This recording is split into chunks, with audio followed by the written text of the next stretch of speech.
Օրեր առաջ տեղի ունեցավ մի իրադարձություն, որը մեծ աղմուկ բարձրացրեց հանրության շրջանում։ Խազեր մրցանակաբաշխությունը որոշ փորձագետների կարծիքով բավականին կողմնակալ է կազմակերպվում։ Հաղթողների անունները կրկնվում են եւ նույն մարդիկ են 2 տարի շարունակ հանդես գալիս։ Այժմ կխոսենք Խազեր մրցանակաբաշխության անարդարությունների մասին։ Հիշեցնենք, Խազեր մրցանակաբաշխության շրջանակներում 18 անվանակարգ է սահմանված։ Մրցանակներ եւ շնորհվում է տարվա լավագույն երգիչներին ու երգչուհիներին, կոմպոզիտորներին, լավագույն երգի, տեսահոլովակի եւ այլ նոմինացիաներով։ Այս տարի այն երկրորդ անգամ է անցկացվում։ Առաջին անգամ անցկացվել է 2025 թվականին։ Մրցանակաբաշխության արարողությունն այս տարի տեղի ունեցավ մարտի 29-ին Կարեն Դեմիրճյանի անվան մարզահամերգային համալիրում։ Այն վերածվեց մի մեծ տոնի, որն ուղեկցվեց բուռն քննարկումներով եւ դժգոհություններով։ Մրցանակաբաշխությունից շաբաթներ առաջ որոշ արտիստներ սոցիալական ցանցերում արդեն սկսել էին ակտիվորեն գրառումներ կատարել, որ հրաժարվում են մասնակցել եւ անգամ նշում էին, որ իրենց անունը թեկնածուների շարքում հայտնվել է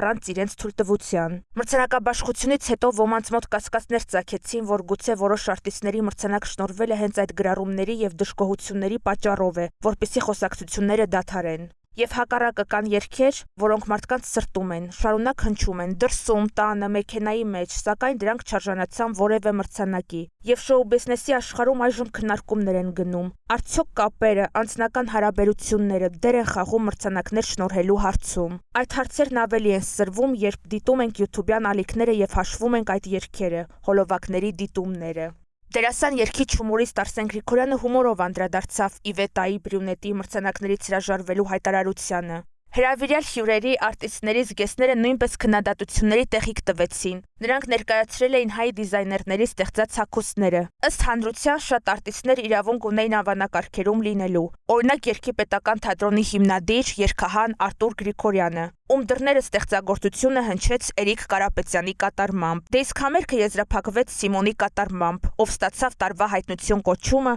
եւ ով այս տարի Հայաստանը կներկայացնի Եվրատեսիլում։ Արտիստի համար պետք է կարևոր չլինի մրցանակը, այլ պետք է կարևորվի ճանաչումն ու այն ստեղծագործական ուղին, որով նա անցնում է։ Մրցանակները ժամանակավոր ճանաչում են բերում, կարևորը արժեքներն են։